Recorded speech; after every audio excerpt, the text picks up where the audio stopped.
together with us on such a short notice. I'm very, very grateful to all of you. Without further ado, I'd like to start the session with the first question. Sir Asad, मैं आपसे पूछना चाहूँगी, बहुत दफ़ा हमने ये सुना था, this was an argument जो कि आ रहा था from various segments of the society, कि Article 69 की protection होगी और Deputy Speaker की ruling को as such challenge नहीं किया जा सकेगा before the Supreme Court. So what exactly has been the Supreme Court's stance with regards to Article 69?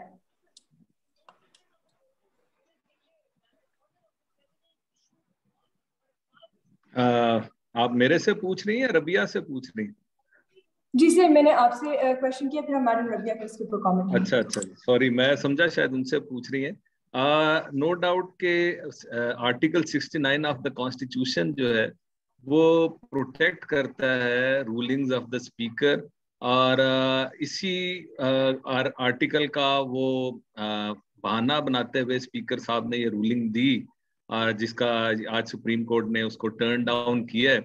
बुनियादी तौर पे मैं ये समझता हूँ कि आर्टिकल 69 जो है वो असेंबली के इंटरनल मामलात को प्रोटेक्ट करता है, और अगर आप पीछे देखें पाकिस्तान की कॉन्स्टिट्यूशनल हिस्ट्री में, तो कई असेंबली के जो मामलात हैं वो डिस्कस भी हुए हैं, जिस तरह कई मेंबरान असेंबली के प्रोडक्शन ऑर्डर्स जो हैं स्पीकर साहब ने को इशू करने पड़े। सो आर्टिकल 69 नो डाउट के प्रोटेक्शन जरूर देता है, लेकिन वो उस प्रोसीडिंग को प्रोटेक्शन देता है जो असेंबली के अंदर हुई हो। जहां पे देखें पाकिस्तान किसी भी मुल्क के अंदर कॉन्स्टिट्यूशन जो है वो सुप्रीम है, और आर्टिकल 69 या स्पीकर साहब के इस तरह के बिल्कुल भी पावर्स नहीं है कि वो आर्टिकल 69 का बहाना बनाते हुए या उसकी रिफ्यूज लेते हुए वो कोई अल्ट्रा कॉन्स्टिट्यूशनल स्टेप उठाएं।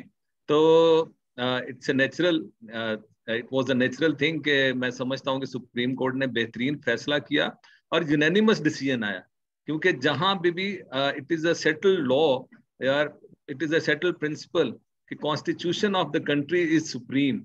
So every institution, every organization, every person living in this country has to follow the constitution, and no one is above the constitution. So that is the reason that I believe the Supreme Court has rightly decided that no doubt that a speaker has powers under Article 69, but these powers cannot be used arbitrarily और अपनी मर्जी से वो इस्तेमाल नहीं कर सकते। So that I believe that it's a landmark decision by the Supreme Court. Indeed and absolutely it is a landmark decision. Thank you sir for your comments. Madam Rabia, मैं आपका इसके ऊपर भी comment लेना चाहूँगी, और इसके ऊपर भी एक थोड़ी discussion spark हो रही है कि शायद separation of powers का एक थोड़ा को negatively impact किया है, legislature के मामलात को judiciary को उससे interfere नहीं करना चाहिए था। What would be your comments on that? देखिए, ये मेरे से पूछा जी आपने? जी मैडम आपसे। जी। सबसे पहले तो यही है कि जो अभी राना साहब ने बात की, मैं बिल्कुल उन्होंने दुरुस्त बात की, एक लैंडमार्क जजमेंट है और कॉन्स्टिट्यूशनल इसको इसी तरह आना चाहिए था। जहाँ तक अब आपने बात की कि सेपरेशन ऑफ पावर का जो कंसेप्ट है, उसके साथ ही चेक एंड बैलेंस का सिस्टम भी मौजूद है हमारे सिस्टम के अंदर। और आप ये देखिए कि जो जिस तरह का मतलब फैसला आया था असेंबली के अंदर, ये बिल्कुल सुप्रीम कोर्ट और सुपीरियर कोर्ट्स के पास इख्तियार है कि वो कोई भी गैर आईनी, क्योंकि कस्टोडियन ऑफ कॉन्स्टिट्यूशन है, तो अगर कोई गैर आईनी चीज होती है तो वो उसको सेटिसाइड कर सकते हैं, स्ट्रक डाउन कर सकते हैं, और मेरा ख्याल है बिल्कुल दुरुस्त है। दूसरी बात ये है कि उसके बाद मतलब एक मेरा ख्याल है कि कंप्लीट जस्टिस वाला केस है, उन्होंने इंश्योर किया है कि जो पहले अगर एक चीज अनकॉन्स्टिट्यूशनल थी और जब वो रिवर्स हुई है तो वो पूरी सिचुएशन जहां पर पहले असेंबली खड़ी थी उसको उसी जगह पे आना चाहिए था। तो यही मैंडेट था कॉन्स्टिट्यूशन का, और अकॉर्डिंगली जो कोर्ट है उसने डिसीजन दिया है। Thank you so much, madam, for your response. Rana Asad साहब, मैं आपके पास आना चाहूँगी with a slightly different question, जो इसी की थोड़ी extension है। अब जो पहले इल्जामात लगाए गए थे कि Article 6 का एक breach हुआ है जब ये ruling दी गई, so what would be the way forward with regards to Article 6? क्या इसकी कोई केस pursue किया जाएगा اس کی کیا اسٹینڈنگ ہوگی اور آرٹیکل 6 کی انٹرپریٹیشن کیا ہے؟ میری ذاتی سی رائے ہے کہ جو ہے آرٹیکل 6 اس معاملے میں نہیں لگتا. دیکھیں ایک اسمبلی کی پروسیڈنگ تھی اور اس میں یہ نہیں ہوا کہ انہوں نے کانسٹیٹیوشن کو سسپینڈ کیا ہو یا اٹیمپٹ کی ہو کانسٹیٹیوشن کو سسپینڈ کرنے کی یا ایبروگیٹ کرنے کی. ایک پروسیڈنگ تھی, ایک ججمنٹ تھی, غلط بھی ہو سکتی ہے صحیح بھی ہو سکتی ہے. اسپیکر صاحب نے کم از کم یہ بینیفٹ آف ڈاؤٹ دینا چاہیے کہ ایک انہوں نے ایک اپنی جو ججمنٹ تھی وہ غلط تھی, انہوں نے may be in good faith یہ کیا ہو, ہے نا. آپ کئی آپشنز کنسیڈر کر سکتے ہیں. تو میری ذاتی رائے ہے کہ آرٹیکل 6 نہیں لگتا, کیونکہ اسپیکر صاحب نے نو ڈاؤٹ ایک اپنی اتھارٹی کو ٹرانسگریس کیا. اب اگر آرٹیکل 69 اگر اس کو دوسرا پہلو دیکھا جائے, اگر سپریم کورٹ یہ کہتا کہ جو اسپیکر کی رولنگ ہے اس کو ہم ٹرن ڈاؤن نہیں کر سکتے ایز پر دا آرٹیکل 69, تو پھر ہم ایک ڈفرینٹ سینیریو میں ہوتے, پھر ہم ایک ڈفرینٹ سچویشن میں ہوتے اور اسپیکر کا یہ جو سٹیپ تھا یہ جسٹیفائڈ ہوتا. لیکن اب ہم اس پوزیشن میں آ گئے ہیں کہ جہاں پہ اسپیکر صاحب کا سٹیپ جو ہے, جو انہوں نے یہ رولنگ دی, یہ انجسٹیفائڈ ڈکلیئر ہوا. اور لیکن بات وہی آ گئی نا کہ انہوں نے اس پرسپیکٹو میں دیکھا اور سپریم کورٹ نے اس کو ڈفرینٹ پرسپیکٹو میں دیکھا, اور جو کہ میجورٹی کا پرسپیکٹو ہے. میجورٹی ویو یہی ہے, جس طرح بھی محترمہ ربیہ باجوہ صاحبہ نے کہا کہ میجورٹی اور کامن سینس اور لیگل حکومت کی بات یہ ہے کہ آپ کی جو آرٹیکل 69 ہے وہ جہاں پہ آپ کو پاورز دیتا ہے وہاں پہ آپ کو اپنا آپ پہ ریسٹرکشنز بھی لگاتا ہے. وہ آپ کو ایبسولوٹ اتھارٹی نہیں دے دیتا, یہ ایبسولوٹ پاورز نہیں دے دیتا. تو میں نہیں سمجھتا کہ آرٹیکل 6 والا یہ معاملہ ہوگا.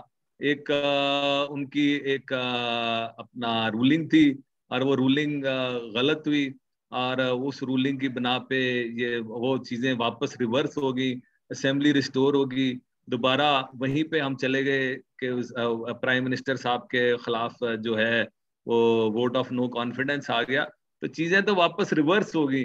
جب ریورس ہوگی تو article 6 it can be a political rhetoric کہ جناب ہونا چاہیے پولیٹیکل گینز کے لیے ہم پولیٹیکل پارٹیز یا ہم ایک بات کریں. ادروائز میرے اوپینین میں آرٹیکل 6 کا جو کاروائی ہے وہ نہیں ہونی بھی نہیں چاہیے اور ہوگی بھی نہیں. بالکل, thank you so much sir for your response. Madam Rabia, اس کے جو سارا ایک کانسٹیٹیوشنل کننڈرم کریٹ ہوا, اس کے اندر آرٹیکل 5 کے اوپر بھی بہت ساری کوشچننگ ہوئی, بہت ساری ڈبیٹ ہوئی. سو کیا آپ کو لگتا ہے کہ آرٹیکل 5 انووک ہو سکتا ہے ان فیکٹس کے اوپر, given that there was a national security committee کی میٹنگ کنوین جس نے کوئی فورن, it's a very political question, but ہم اس کو لیگل ایسپیکٹس اس طرح دیکھنا چاہتے ہیں کہ آرٹیکل 5 کانسٹیٹیوشن کا کیا ہے اور اس کی کیا انٹرپریٹیشن کی جا سکتی ہے. دیکھیے جو آرٹیکل 5 ہے وہ بیسیکلی ڈیل کرتا ہے, مطلب وہ ایک obligation ہے کہ جو بھی اسٹیٹ سٹیزن ہوگا وہ لوئل ہوگا, وہ وفادار ہوگا ریاست کا. تو جہاں تک اس کی بات ہے جو الزامات گورنمنٹ نے لگائے, اگر ہم اس کانٹیکس میں دیکھیں تو اس کے لیے میرا خیال ہے کہ محض الزامات اس کے لیے کافی نہیں ہے جب تک اس میں گورنمنٹ جو ہے وہ ایکشن نہیں لیتی.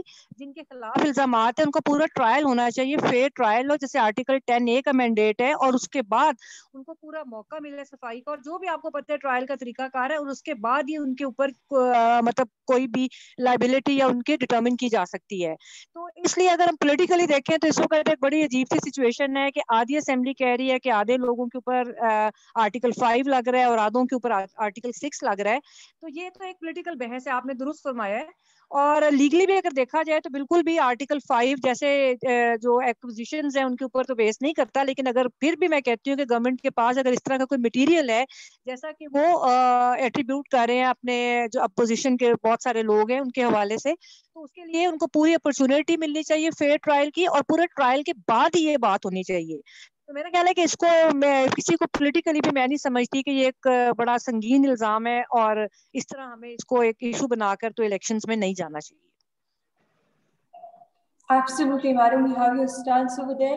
इसी सारी जो एक बहस चल रही थी कुछ दिनों से पहले, इसके अंदर एक बहुत डिस्कशन आई आर्टिकल 63 के ऊपर भी, जिसके ऊपर एक प्रेसिडेंशियल रेफरेंस भी फाइल किया गया। पर अगर अभी हम सुप्रीम कोर्ट की जजमेंट देखें तो उसके अंदर लिखा हुआ है कि किसी भी मेंबर को वोट डालने से नहीं रोका जा सकता। सो आर्टिकल 63 इस सिचुएशन के अंदर राणा असद साहब क्या रोल प्ले करेगा?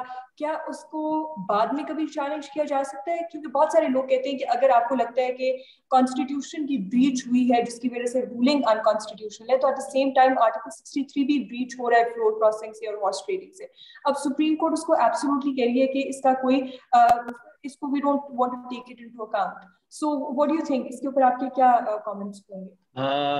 देखें, आर्टिकल 63A जो है जी वो मेन इशू है, और वो दैट इज डिफेक्शन क्लॉज। ये डिफेक्शन क्लॉज उस वक्त आई जब अपना मेरे ख्याल में नवाज शरीफ साहब की हुकूमत थी, वो वजीर आजम थे, और उस वक्त भी अपना ये इशू एक आया कि लोगों ने जो थी अपना लॉयल्टीज जो थी वो स्विच ओवर की, तो उसके बाद ये आर्टिकल 63A उस वक्त कॉन्स्टिट्यूशन का हिस्सा बनाया गया। लेकिन अब जो करंट सिचुएशन आई है उसके अंदर आर्टिकल 63A जो है एक बहुत बड़ा क्वेश्चन मार्क बन गया, क्योंकि अगर आप आर्टिकल 95 ऑफ द कॉन्स्टिट्यूशन देखें तो उसके अंदर कहीं पे भी किसी किस्म की कदगन नहीं है on the member of the national assembly कि वो वोट ऑफ नो कॉन्फिडेंस के ऊपर बात करे, यानी कि वो अपनी पार्टी लाइंस को फॉलो करे। आर्टिकल 69 का आर्टिकल 95 जो है वो कैटेगोरिकली जो है वो अपना उसको फ्री विल की इजाजत देता है to the member of the national assembly कि वो independently with his free will जो है वो वोट कर सकता है of no confidence against the prime minister. तो ये एक बड़ी डिस्कशन है कि अगर आप 95 को देखें और 63 को देखें तो 63A जो है वो एक मेंबर ऑफ असेंबली को बिल्कुल कन्फाइन करता है कि अगर वो अपना मनी बिल के खिलाफ वोट देगा, वो अब्सटेन करेगा from the vote of confidence against the prime minister, तो फिर वो डिफेक्शन क्लॉज के अंदर आएगा। अच्छा, फिर उसका एक प्रोसेस भी उन्होंने उसको काफी प्लेन सा कर दिया है कि उसके अंदर स्पीकर का इतना रोल भी नहीं रहा कि इट्स लाइक पोस्ट ऑफिस के speaker just have to pass on the defection letter written by the parliamentary leader of the assembly of the political parties to election commission of Pakistan. So article 63A तो दोबारा revise भी किया जाना चाहिए, क्योंकि current situation में मैं ये समझता हूँ कि आर्टिकल 63A जो है उसका अपना वो एक उस वक्त की सिचुएशन थी और एक अब इस वक्त की सिचुएशन है। आप आर्टिकल 95 को अगर देखें तो वो बिल्कुल किसी किस्म की कोई कदगन नहीं लगाता on the member of the assembly कि आपने वोट अपनी पार्टी को देना है या अपनी पार्टी को नहीं देना। फिर अगर आप अपना आर्टिकल 19 देखें कॉन्स्टिट्यूशन का, तो वो अपना फ्रीडम ऑफ एक्सप्रेशन की बात करता है। आप किस तरह आप एक इंडिविजुअल को तो आप ये फ्रीडम ऑफ एक्सप्रेशन देते हैं पाकिस्तान के एक शहरी को, आम शहरी को, कि आप उसको प्रोटेक्ट करते हैं कि वो अपना फ्रीडम ऑफ एक्सप्रेशन दे, लेकिन आप असेंबली के मेंबर को आप फ्रीडम ऑफ एक्सप्रेशन नहीं दे रहे और उसको आप बाउंड कर रहे हैं आर्टिकल 63A के तहत कि आप अपना पार्टी लाइन को ही फॉलो करेंगे और will not vote against the party line.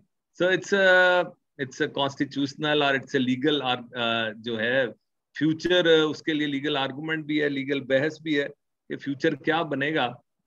लेकिन मैं ये समझता हूँ कि आर्टिकल जो 95 है उसके तहत तो बिल्कुल उसको इजाजत है member of the national assembly को कि इधर ही belongs to any party, he can cast vote in favour और against the prime minister in vote of no confidence move.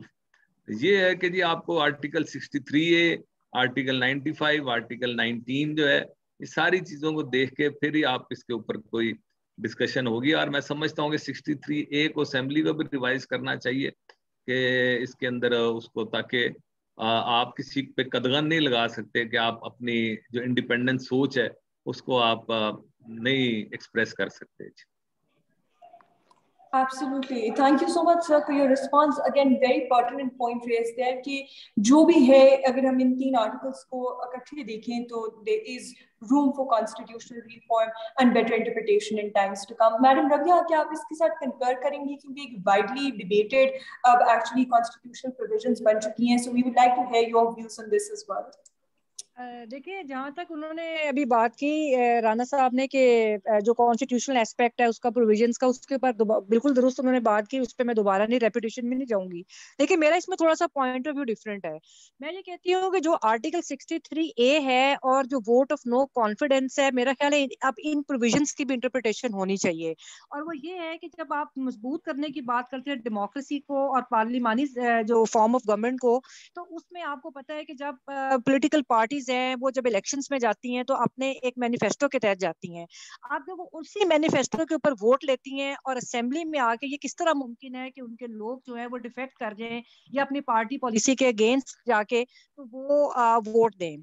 तो मेरा ख्याल है कि ये एक डेमोक्रेटिक मैंडेट के खिलाफ है कि जो लोग इलेक्ट जिस स्लोगन के ऊपर आते हैं या जिस मैनिफेस्टो के ऊपर आते हैं वो उससे हट के असेंबली में जाके तो वो बात करें। फॉर एग्जाम्पल कि एक पॉलिटिकल पार्टी है वो बिल्कुल राइट विंग पार्टी है और वो उसी स्लोगन के ऊपर अपना इलेक्शन कंटेस्ट करती है लेकिन वो नाकाम हो जाते हैं। दूसरी साइड पे प्रोग्रेसिव पार्टी है जो चाहती है कि पाकिस्तान के अंदर ये पॉलिटिकल या जो सोशल रिफॉर्म्स हो तो उसके लिए वो अपना एक प्रोग्राम लेकर आती है और उस पर वो इलेक्ट होते हैं। तो ये मुमकिन किस तरह है कि वो जाकर दूसरी पार्टी को या राइट विंग पार्टीज इनको वोट दे दें।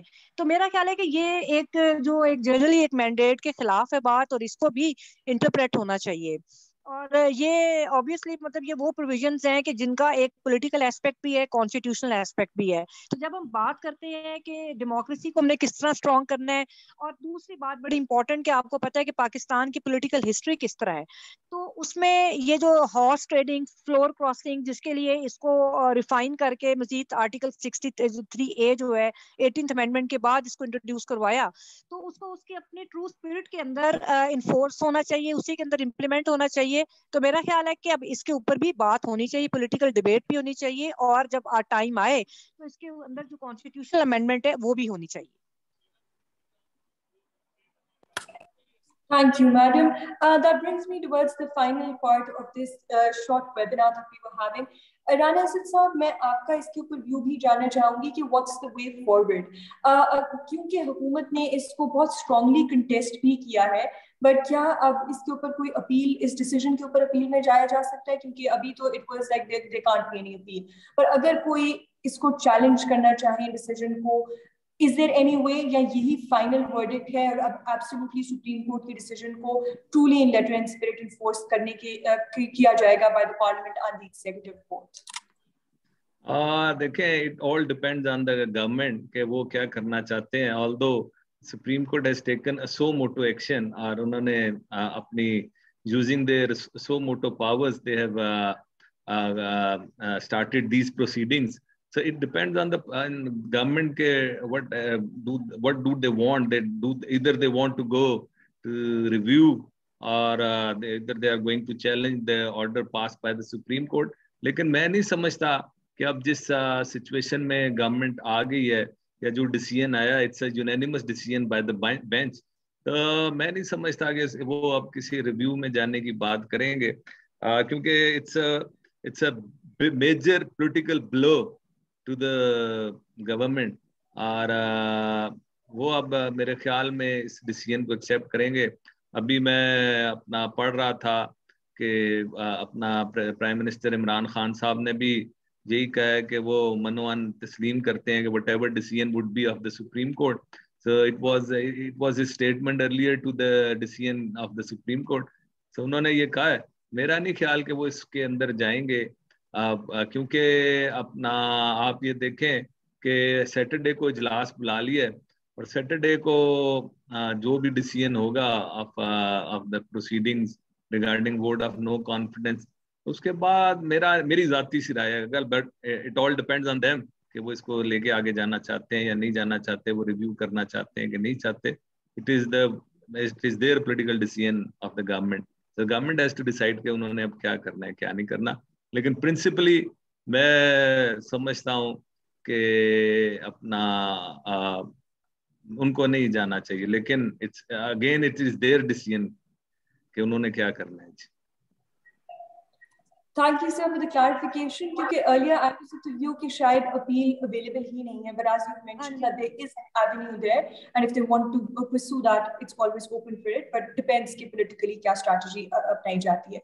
Madam Rabia, मेरा आपसे final question ये होगा, अगर आप इस question में कुछ add करना चाहती हैं, please कर लीजिएगा. लेकिन मेरा main question आपसे ये होगा कि आपने we've all come to know कि पंजाब के अंदर भी एक ऐसी सिचुएशन क्रिएट हुई है जिसके अंदर कॉन्स्टेंटली सुप्रीम कोर्ट के अंदर भी बात की जा रही थी about the political situation in Punjab as well. पर अब सुप्रीम कोर्ट ने शायद दोपहर को ये कहा था कि ये मामला लाहौर हाई कोर्ट के अंदर जाना चाहिए. So what's the status there? और पंजाब असेंबली क्या हो सकता है? What would be the legal or constitutional way forward for Punjab? देखिए, जहाँ तक इसके जो कॉन्स्टिट्यूशनल एस्पेक्ट का ताल्लुक है, जैसे अभी बात हो रही थी, तो इसमें आर्टिकल 184 के अगेंस्ट तो अपील प्रोवाइडेड नहीं है. लेकिन उसके साथ साथ ये है कि पॉलिटिकली अगर हम देखें, जैसे आपने पंजाब असेंबली का भी पूछा है, तो मुझे तो लगता है ये सारी चीज़ें एक तरह से सेटल ही हो जाएंगी आईनी तौर पे. लेकिन जहाँ तक बात है, अब होना ये चाहिए, आपने अगर के जो सारी पॉलिटिकल पार्टीज हैं उनको चाहिए कि जैसे अभी गवर्नमेंट साइड से बात हुई है कि उनको बिल्कुल एक्सेप्ट करना चाहिए डिसीजन, और जो आइन और कानून कहता है उसके ऊपर उनको अमल दरामद करना चाहिए. दूसरी बात यह है कि जहां तक सियासत की बात है, तो ये बिल्कुल हर पार्टी का हक है. अगर पार्लियामेंट में चली जाती है पीटीआई, तो वो अपनी उधर सियासत करे अपोजिशन में बैठ के. तो इसी तरह एक पॉलिटिकल स्टेबिलिटी पाकिस्तान के अंदर जो एक क्राइसिस है, आपने अभी देखा श्रीलंका में क्या हो रहा है, तो उसको अवॉइड करने के लिए भी बेस्ट तरीका तो फिर यही है कि हर पार्टी जो अपना पॉलिटिकल रोल, कॉन्स्टिट्यूशनल रोल है, उसी डोमेन के अंदर रह के वो अपना रोल प्ले करे. और जहां तक अब ये है कि पंजाब असेंबली का, मुझे लगता है कि इन्हीं ऑलमोस्ट उधर यही सिचुएशन है, तो उधर भी मामलात को इसी तरह सेटल होना चाहिए कि जिसके पास मैंडेट है आइन के तहत, चाहे वो ठीक है या गलत है या जिस तरह भी उनके पास मेजॉरिटी है, तो उसका एक्सप्रेशन आना चाहिए और उन लोगों को हुकूमत मिलनी चाहिए जिनके पास मेजॉरिटी है, और इसी तरह ये क्राइसिस जो है वो खत्म होगा. बाकी अगली बात ये है कि अगर एक और जो चीज में फोर्स ही कर रही है वो ये कि जो पीटीआई है उसके हो सकता है कि मेजॉरिटी मेंबर्स जो भी उनके हैं 150 या 55 वो रिजाइन कर दें असेंबली से, तो फिर एक ये और तरफ बात चली जाएगी कि क्या वो री इलेक्शंस होते हैं या बाई इलेक्शंस होते हैं या इतने बड़े लेवल के ऊपर. मुझे नहीं समझ आती कि मतलब यार मेरे पास कोई ऐसा प्रेसिडेंट नहीं है कि जब इतनी ज्यादा सीट्स खाली हो या वो उसको अपनी असेंबली बलोचिस्तान पेशावर में अपनी केपीके में अपनी असेंबली को डिसॉल्व कर दें, तो फिर क्या होगा. तो वो फिर एक और क्राइसिस की तरफ बात चली जाएगी. तो अब ये चीजें जो हैं ये भी अब मतलब मैं देख रही हूँ कि पॉसिबिलिटी है कि कुछ भी हो सकता है. Madam, you've rightly highlighted that the situation is not over and there could be a lot of political and constitutional nitty-gritties that could be created in times to come. To conclude, I would extend my most sincere gratitude to both our panelists, Rana Asad Saab and Madam Rabia. Thank you so much for joining us. It was very enlightening for all of us, and I hope that in times to come, when we post this recording, it would be equally beneficial for all those who see it. It has been a great day for the Constitution, as the Supreme Court has rightly proved that it is the custodian of the Constitution, and ultimately it is the most supreme document and law of the land. I would like to thank all our audience who joined us today. Thank you very much.